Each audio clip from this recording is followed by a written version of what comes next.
Hello guys, welcome to Lems Gadget Zone. So may available tayo dito guys, PS4 pot na naka jailbreak guys. So ito yung unit guys, syempre with box yan. Tapos guys may kasama yung 2 controllers. Syempre complete yan with HDMI, tsaka power cord. Syempre charger din yan. So ito siya guys, pinupuno ko lang ng games. So ito yung mga naka-install na games guys. So yun yung may enjoy nyo rito. So 1 terabyte to. So, tinetesting ko ngayon guys tong Spider-Man. Yan. Okay. So guys, sa mga interesado sa unit na to, meron akong kulay black niyan guys, tsaka Black Ops Limited Edition. Okay. So, yun yung mga available unit natin.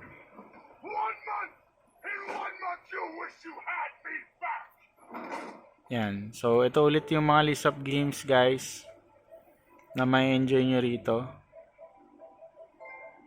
So, message nyo lang ako guys kung interesado kayo dito. So, ayun na.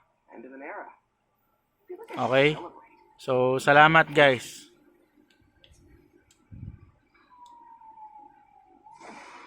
Yan. So, nag-level up pa. Thank you.